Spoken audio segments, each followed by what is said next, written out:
dawe uri mu ijuru, izina ryawe ryubahwe, ingoma yawe igere hose, icyo ushaka gikorwa munsi nk'uko gikorwa mu ijuru. Fungura udukuru duherewe tubarebe ibicuruzwa byacu n'uduterane tworoshya aho dufite ibyago. Noneho unyemerere twakire ijambo y'uhagarariye Asynthetic Rwanda anaduhera ikaze abashyitsi. Murakoze cyane. Rungano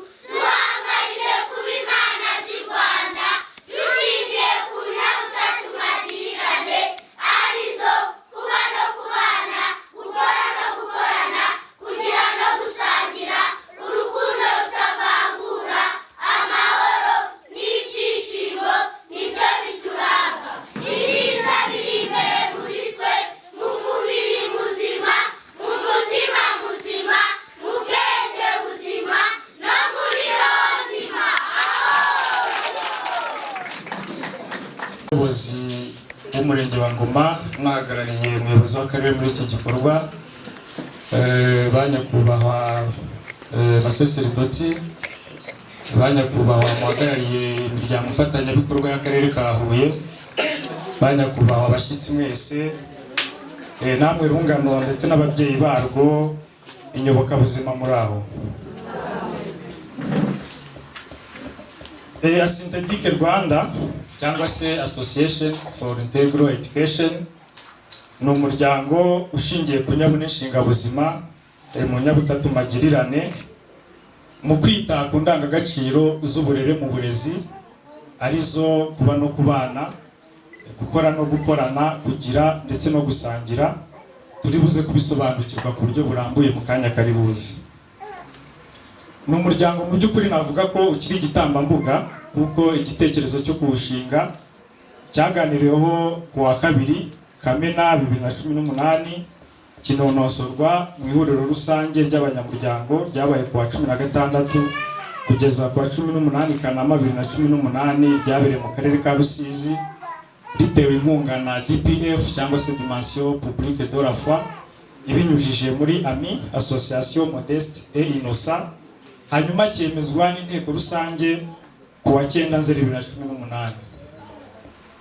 Nyuma yaho Asynthetic Rwanda abaye umunyamuryango w'ishyirahamwe nyafurika ry'abubatsi b'amahoro, Pan African Union of Peace Builders, rifite icyicaro Bafusuma muri Cameroon. Kuva icyo gihe kugeza ubu, Asynthetic Rwanda imaze gukora ibikorwa bihamya ubushake n'ubushobozi izanye mu kwita kuri izo ndangagaciro z'uburere mu burezi. Yakoze ubukangurambaga bwiswe amaboko mahire, ishingiro ry'ubuzima buzira ibiyobyabwenge mu rubyiruko. Ubukangurambaga bwakozwe mu bigo 8 by'amashuri yisumbuye mu karere ka Huye, bukorwa ku banyeshuri 3309, barimo abahungu 1504 ndetse n'abakobwa 1805 bo mu kigero cy'imyaka iri hagati y'10 na 27. Yakoze kandi ubukangurambaga ku banyeshuri bataye ishuri bigaga mu mashuri abanza n'ayisumbuye ndetse n'ababyeyi babo, bwiswe Back to School Campaign. Ubwo bukangurambaga nibwo bwatumye abana basubira mu ishuri, bahitamo kwibumbira hamwe, biyita urungano, aribo baba mwabonye baserukanye ikivugo, bahisemo ko aricyo kizajya kibaranga. Ababyeyi babo nabo kuri uwo munsi bahisemo icyemezo gisa n'icy'abana babo, bo biyita inyobokabuzima. Bigise batyo kuko bari bamaze kumenya gutandukanya ubuzima n'imibereho, bahitamo kubuyoboka, kuko kwitiranya ubuzima n'imibereho nibyo byatumaga abana babo bava mu ishuri nabo bakabibemerera. Ariko bamaze kumenya ubuzima n'imibereho bitandukaniye, basanze ubuzima aribwo bukenewe, bahitamo kubuyoboka. Kubanza ubuzima imibereho ikizana, ukubaka amagara amagana akazaza nyuma, niryo banga Asynthetic Rwanda ishingiraho ndetse ikanaritoza rubanda. Iki gikorwa twabatumiyemo uyu munsi ni icyo gutanga ibikoresho by'ishuri ku banyeshuri bagize itsinda ry'urungano mu mushinga witwa dufasha abana kwiga neza ku bw'ahazaza habo heza, watewe inkunga n'abagira neza bitwa Africa International Club Rwanda, AIC Rwanda mu magambo ahinnye. Itsinda ry'urungano rigizwe n'abanyeshuri 47 barimo abakobwa 28 ndetse n'abahungu 19. Umukuru muri bo afite umutoya muri bo afite imyaka 6 y'amavuko, naho umukuru muri bo akagira imyaka 17 y'amavuko. Mu izina ryanjye bwite, irya Synthetic Rwanda ndetse n'irya AIC Rwanda, mbahaye ikaze kandi mbashimira kuza kwifatanya natwe.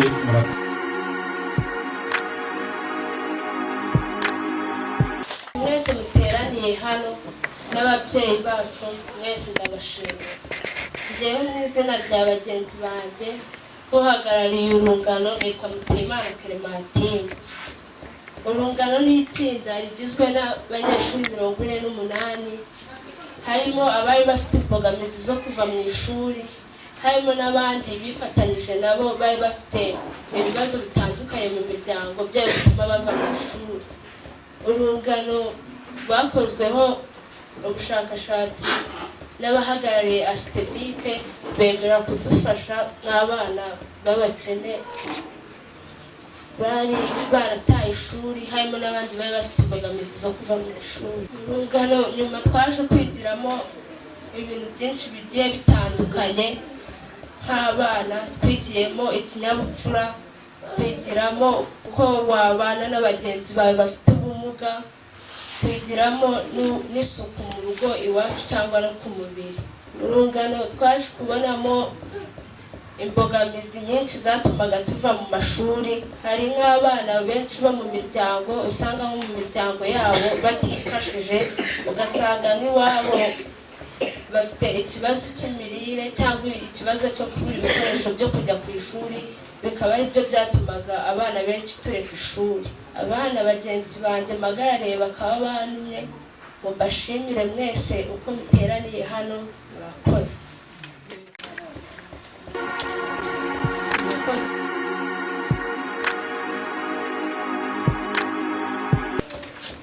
Nitwa Keshimana Epifania, abandi umwe mu babyeyi bahagarariye abandi. Yewe kimpagurukije nta magambo menshi mvuga, ndashimira umutoza wacu, ngashimira n'igihugu cyacu cy'u Rwanda cyagarutse ku bana b'abakene, cyagarutse kuri rubanda rugufi. Hanyuma n'umutoza wacu nubwo ataragira abana, ariko ndamushimira mu izina rya bagenzi banjye kubona umuntu utaragira abana yita ku bana nk'aba ngaba.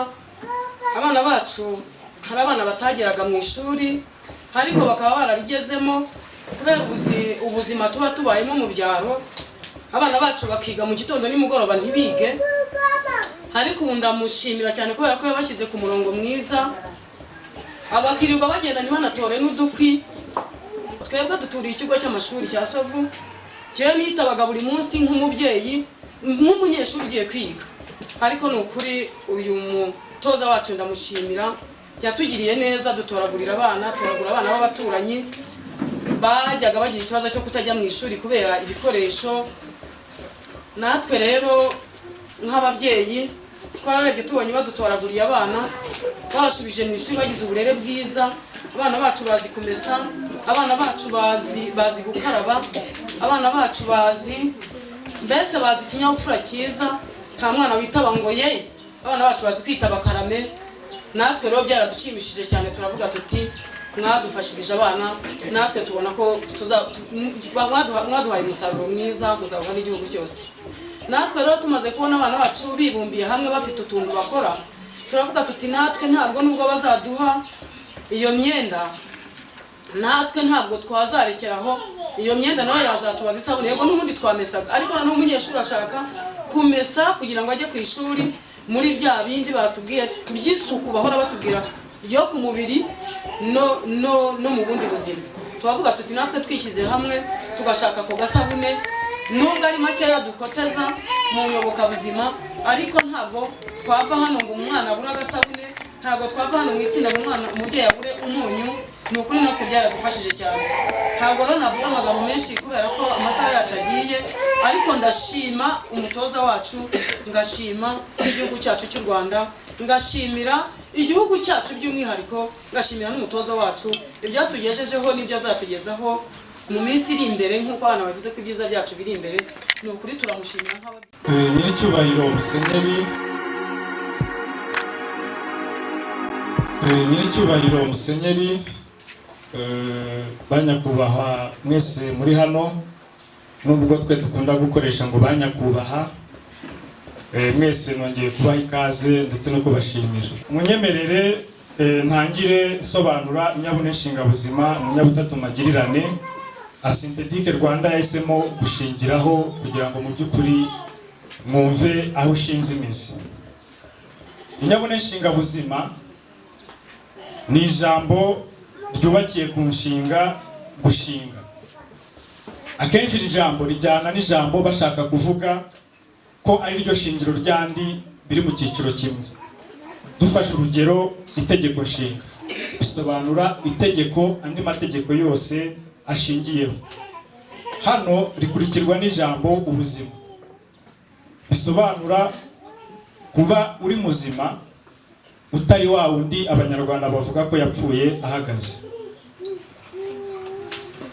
Ayo magambo abanzirizwa n'ijambo inyabune, bishatse kuvuga itsinda ry'ibintu bine ariko byuzuzanya ku buryo udashobora kuvanamo kimwe cyangwa ngo ugishyire mu mwanya utari uwacyo. Muri make, inyabune nshingabuzima ni inshinga enye ubuzima bushingiyeho, arizo kuba, gukora, kugira ndetse no gusangira. Izo nshinga nizo shingiro ry'ubuzima nyabwo, ziruzuzanya ku buryo kubaha urukurikirane rwazo ari byo twita kuryoshya ubuzima ndetse no kuryoherwa nabwo, hanyuma kuzicurikiranya bikaba kubishya ubuzima ndetse no kubihirwa nabwo. Inyabutatu magirirane murumvamo amagambo abiri ariyo inyabutatu ndetse n'amagirirane. Inyabutatu bisobanura itsinda ry'ibintu bitatu. Iri jambo ryo rirazwi haba mu iyobokamana ndetse no mu muco w'Abanyarwanda. Urugero natanga, iyo tuvuze ngo Imana Data, Mwana na Roho Mutagatifu, abo nibo bagize Imana imwe. Ntabwo ushobora kuvuga ngo Imana Roho Mutagatifu, Mwana na Data. Abatemera ibyo nabo ushobora kubaho urugero twemeranywaho twese. Tuzi ko twabyize cyangwa turanabyumva ko umuntu agizwe n'umutwe, igihimba, amaguru n'amaboko. Ni ukuvuga ibice bitatu bigize umuntu. Ntabwo rero ushobora gufata umutwe ngo ushyire ku maguru, amaguru nayo uyashyire hari umutwe. Icyo gihe ntabwo yaba kibaye umuntu. Magirirane ni ijambo Abanyarwanda bakoresha bashaka kuvuga kuzuzanya. Muri make, inyabutatu magirirane tuba tuvuga indangagaciro eshatu zuzuzanya, arizo kubana, gukorana ndetse no gusangira. Izo ndangagaciro nizo shingiro mu mibereho n'imibanire mizima. Ziruzuzanya ku buryo nazo kuzicurikiranya niko kubihirwa n'ubuzima. Kurangwa n'izo ndangagaciro ni ukurasa ku ntego nyamukuru y'ubuzima, ariyo kugaragaza Imana mu mateka y'abantu, maze ukazahinduka Imana y'u Rwanda. Kuba Imana y'u Rwanda ariko ni ukubera buri wese aho ariho hose inzira y'umukiro. Inshinga enye zishinga ubuzima n'indangagaciro magirirane zizikomokaho nibyo bibyara inyabune nshingabuzima mu nyabutatu magirirane: kuba no kubana, gukora no gukorana, kugira no gusangira. Mu by'ukuri ubuzima ni nk'imbyino, buri wese akagira imbyino ye, ntawe ubyina imbyino y'undi, kubera ko niyo ushatse kubigerageza ntabwo bigukundira. Abanyarwanda ariko bavuga ko udashinga atabyina.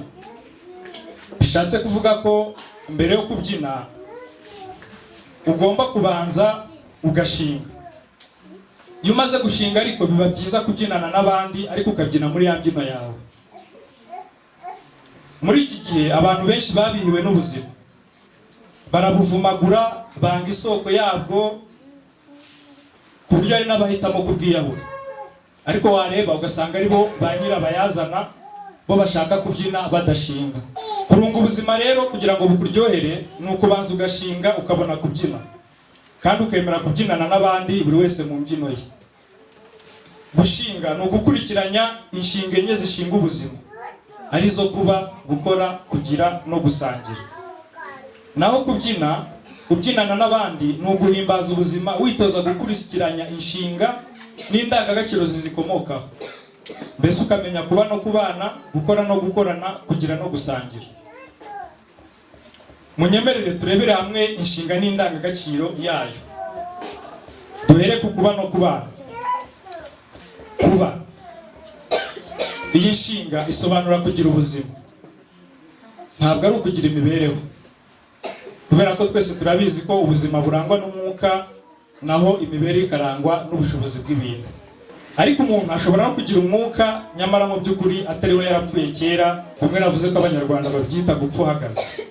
Ubuzima ni imbere kandi imbere, naho imibereho ni nyuma kandi inyuma. Ubwo buzima bugaragarira ku kuba muzima mu mubiri, mu mutima, mu bwenge ndetse no muri roho. Ibyo nibyo bice by'ingenzi bigize ubuzima. Kubana. Kuba no kubana nabigereranya n'impande ebyiri z'inoti imwe kandi ngashyiramo ikimenyetso cya bihwanye. Imbere y'inoti ni hamwe hagaragaza agaciro kayo, naho inyuma hakaba hamwe hagaragaza ibindi by'ingenzi biranga iyo noti. Kuba rero ni rwo ruhande rw'imbere rugize umuntu, naho kubana rukaba uruhande rw'inyuma rumugize. Iyo abanyarwanda bavuze ko kuba hari ukubana, baba bashatse gushimangira ko nta muntu n'umwe ukwiye kuvana ikimenyetso cya bihwanye hagati yo kuba no kubana. Imbere ha muntu niho honyine hagaragaza agaciro ke, naho inyuma he hakagaragaza ibindi by'ingenzi bimuranga. Umuntu ariko atazi kubana ni nk'inoti ifite uruhande rumwe rw'imbere gusa, ariko idafite urw'inyuma. Niwe abanyarwanda baba bavuga iyo bavuga ngo uwapfuye ahagaze. Kubana bigizwe n'inyabune y'umubano umuntu agomba kwitaho kugira ngo ubuzima buzira umuze, kuko ibanga ryabwo riri mu mubano. Hari umubano umuntu agirana n'isoko y'ubuzima cyangwa se Imana, hakaba umubano umuntu agirana nawe ubwe, hakaba umubano umuntu agirana na bagenzi be, ndetse n'umubano umuntu agirana n'ibindi byaremwe byose. Umubano w'umuntu n'isoko y'ubuzima ariyo Mana abantu bita amazina atandukanye bitewe n'imyemerere yabo, niwo usasira indi mibano yose. Hanyuma gukora no gukorana. Iyo umuntu amaze kuba muzima agira ubuzima nyine, icyo gihe hakurikiraho gukora kugira ngo abone imibereho. Nk'uko kuba hari ukubana no gukora ni ugukorana. Kuba binoza gukora, kubana nabyo bikanoza gukorana. Utariho ntiyakora, kandi utabana burya ntiyabasha no gukorana, kugira no gusangira. Kuba no kubana, gukora no gukorana binoze niyo ntandaro yo kugira ibintu. Iyo ibintu umaze kubigira ariko ntubisangire n'abandi, uba urimo kwisema, kubera ko uba wirengagije ko ntabyo wazanye ino kandi nta n'ibyo uzasubira nayo. Uko kuba ari ukubana, gukora bikaba gukorana, ni nako kugira ari ugusangira, ariko ugasangira akabisi ndetse n'agahiye, kubera ko ubuzima ni umusangiro. Twabonye ko kuba no kubana ari nk'impande ebyiri z'inoti imwe, gukora no gukorana nabyo bikaba bitatandukana. Ibyo byuzuzwa no kugira no gusangira. Kubaho utabana ni ugupfa uhagaze. Kubaho ukabana ariko ntukore kandi ngo ukorane n'abandi ni ukwiyahura, kimwe nko gukora utariho cyangwa ugashaka gukorana ariko utazi kubana. Kubaho ukabana ugakora ugakorana ariko ntugire umusaruro ni ukwanjwa. Iyo ugize utakoze byaze bikunze uburi igisambo, kimwe na wa wundi wagize ariko ntasangire n'abandi. Ngiyo rero inyabune nshinga buzima mu nyabutatu magirirane umuryango wa Synthetic Rwanda wahisemo gushingiraho mu kwita ku ndangagaciro z'uburere mu burezi bwo mu Rwanda.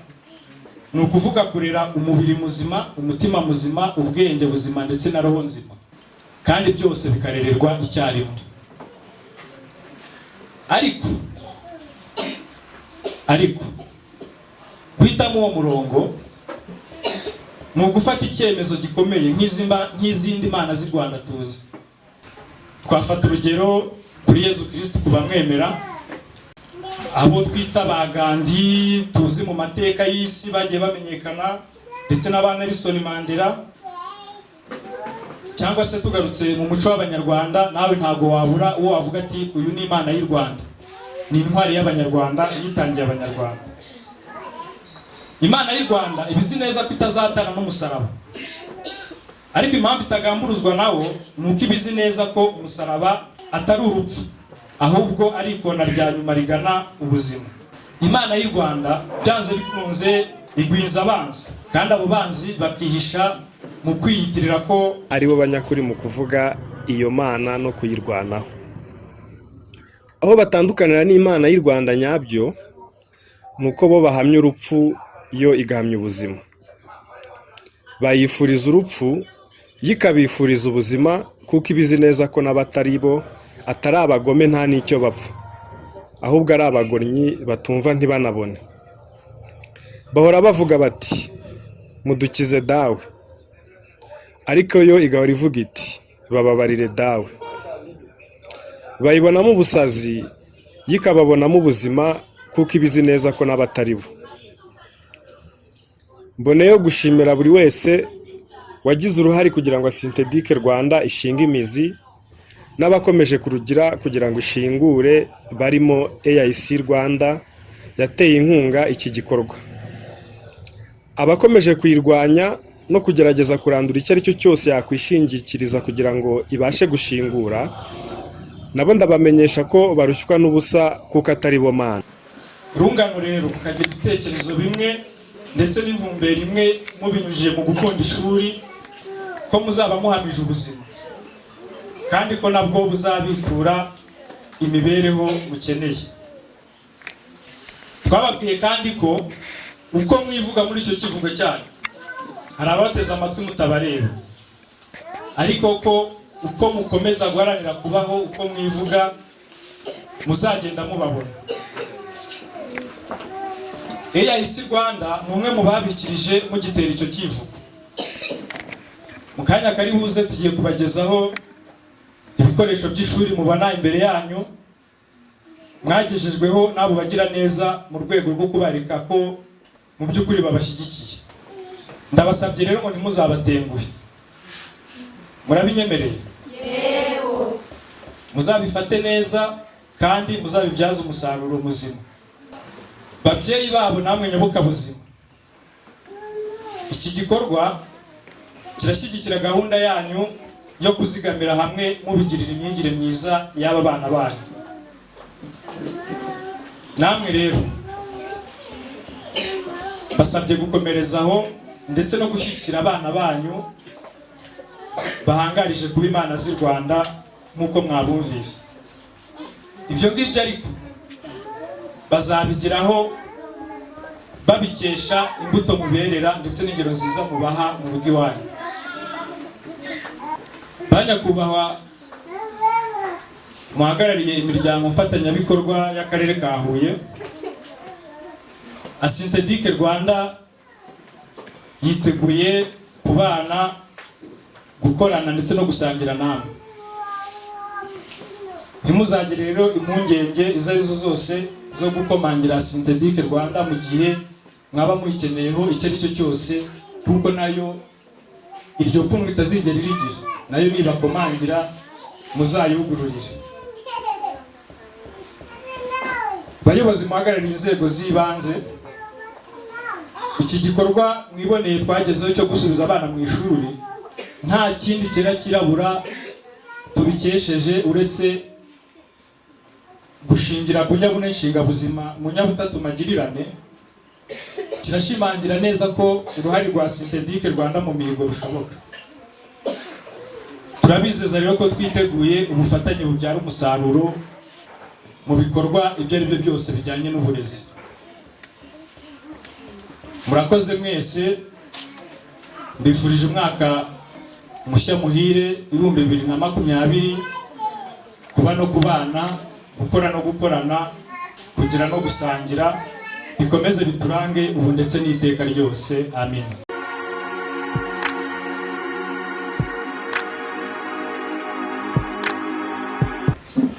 Nyiricyubahiro Musenyeri umushumba wa Kiliziya Gatolika muri Diyosezi ya Butare, Padiri n'Anyiracyubahiro muri aha ngaha, ababyeyi muri aha, abana bacu nabonye mukataje kw'intore zibereye igihugu cyacu ndetse n'Imana, bagira ngo nanjye mbifuriza Noheli nziza ariko n'umwaka mushya muhire wa 2020. Hari byinshi byavuzwe bigaragaza intambwe iratuye Association Aswetedic maze kugeraho yubaka igihugu cyacu ari kubaka ejo hazaza. Umubyeyi wavuye aha ngaha yavuze ati abana bacu bari bandagaye ku muhanda, baravuye mu ishuri, tugira amahirwe Aswetedic za idusanga irabafata ibasubiza mu ishuri. Rero numvise yagize impungenge. Ababyeyi tugomba kugira uruhare twizirika no ku bana bacu. Gukora neza abana bivuze kubateganyiriza mu buzima. Burya urubyaro rutangwa n'Imana, ariko umubyeyi n'agateganyiriza urubyaro. Leta yacu hari ibintu yashyize imbere, uburezi n'ubuzima. Usanga ari ibyo bintu bisa naho bijyanye. Uburezi budafite ubuzima uko babivuze ntabwo ushobora kutuganisha, ariko ubuzima nabwo budafite uburere n'uburezi naho ntawe ushobora kugana. Ndagira ngo rero ibyo bintu tubyiteho, bibe intego yacu nk'ababyeyi. Bana bacu rero muri hano nagize amahirwe mubona umufatanyabikorwa, hari ibyo ngiye kubasaba. Umuntu agira ineza kuko yayigiriwe, siko bimeze. Umuntu agira urukundo kubera ko yaruhawe, umuntu agira uburere kubera ko yabuhawe. Ubu rero murimo guhabwa uburere, murimo guhabwa urukundo, murimo kwigishwa kugira impuhwe. Ni ideni rikomeye cyane. Ubu uyu muterankunga arimo kubashyiramo ideni rikomeye, mugomba kuzishyura. Ubwo muzishyura iki? Muzishyura urukundo. Ko mwahawe iki? Urukundo. Muzishyura impuhwe kubera ko mwahawe iki? Muzishyura ubugira neza kubera ko mwahawe iki? Ubwo rero nicyo bivuze. Bana bacu rero, uwo murage turi guhabwa ndagira ngo uzabe umurage mwiza uzadufasha kugira ngo tuzubake u Rwanda rwiza, u Rwanda rufite urukundo, u Rwanda rufite impuhwe, u Rwanda rufite kugira neza nk'uko twabitojwe. Icyo navugaga rero handi mvuga kuri wa mubyeyi, nta muntu uzaturuka hanze ngo aze gutoza urukundo abana. Ntawe uzaturuka hanze aze gutoza impuhwe abana. Nta muntu uzaturuka hanze aze gutoza ubugira neza abana, ahubwo azaza yongera ku byo dufite. Ndashima rero n'umuyoboro numvise Aswetedic ifite wo gucishamo inyigisho, kubaka umuntu ugizwe n'ubuzima, ugizwe n'imibereho, ugizwe n'ubwenge, ugizwe n'umutima. Umuntu murumva tumufite kuri iyi si ataba ari marayika wageze ku isi. Bavandimwe, ndagira ngo icyo kintu nk'uko bakitubwiye, reka twubake umuntu ukwiriye igihugu.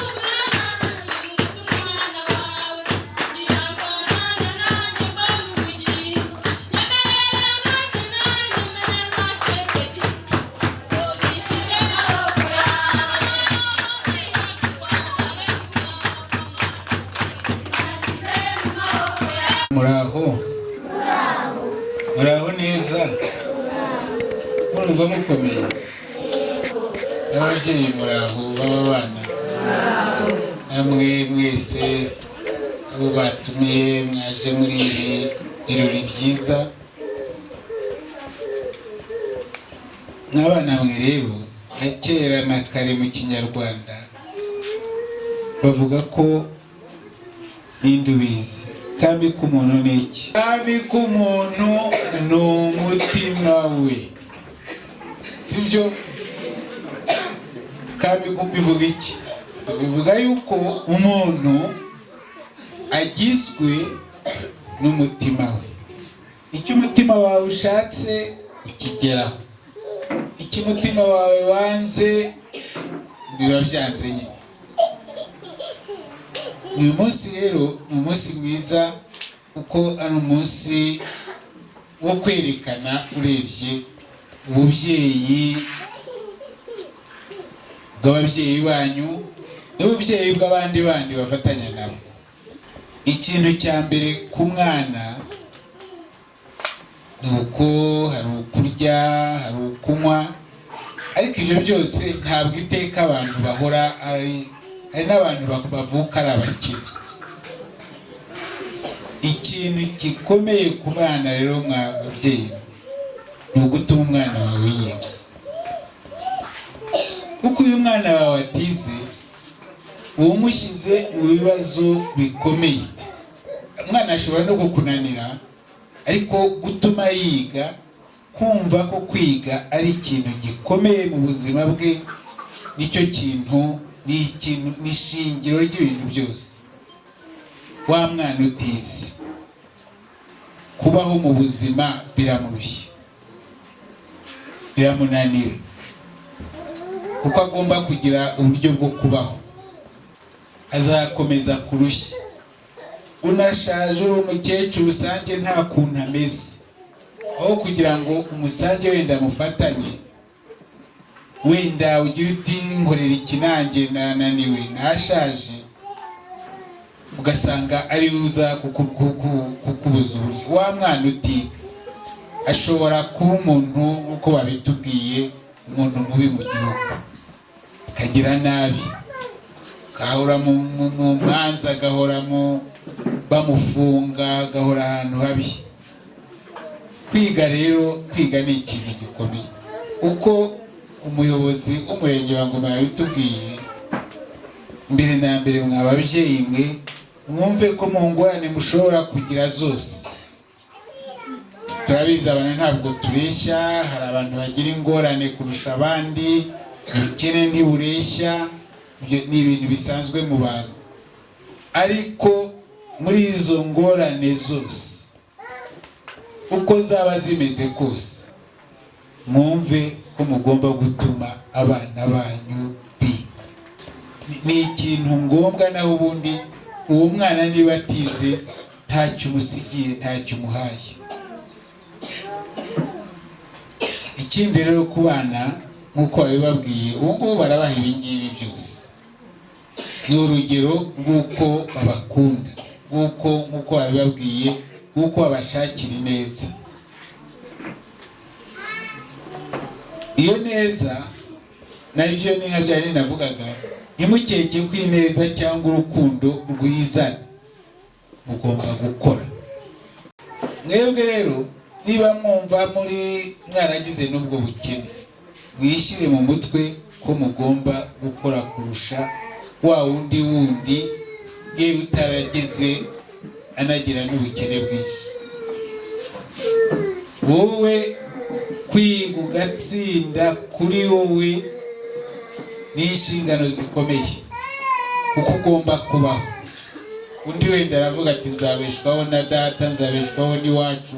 Wowe ugomba kubaho, kandi bizava hehe? Banabibabwiye, mu kwigira.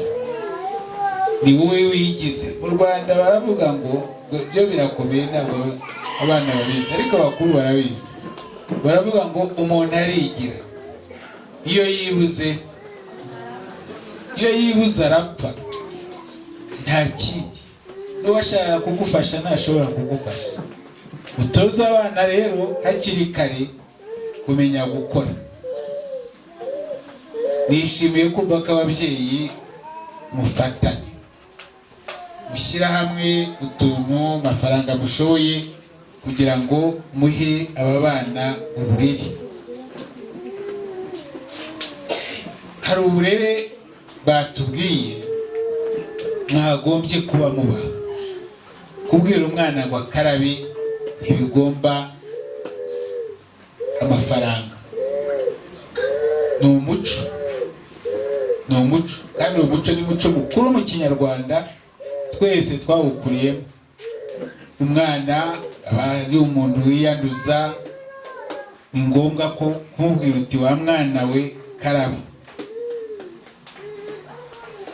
Kubwira umwana ngo akore ikintu turimo aho ngaho nabyo ni umuco mukuru mu Rwanda, kuko niba adakoze niba atamenyereye gukora ntawe azagira.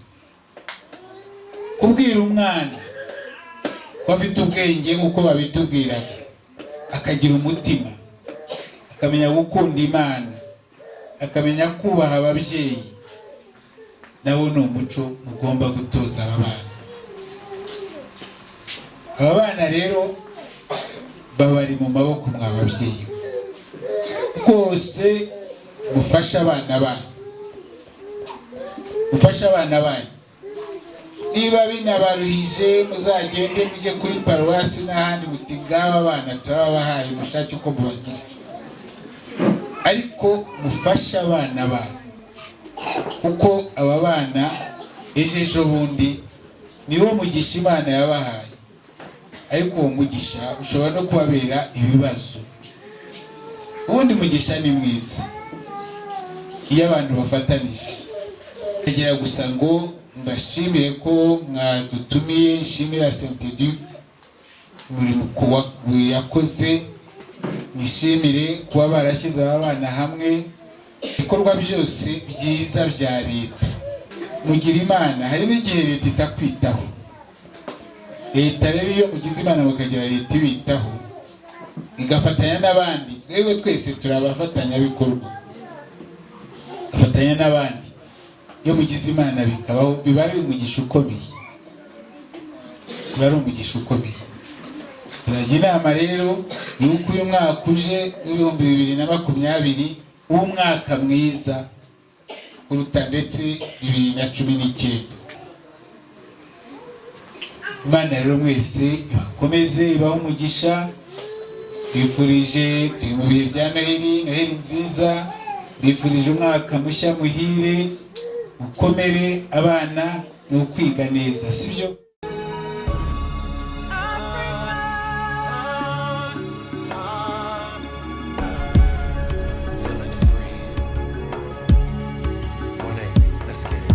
I'm reaching out to the poor people, the sick and the alone. I'm reaching out to the fortunate who can build them homes. I'm reaching out to the one who seems to have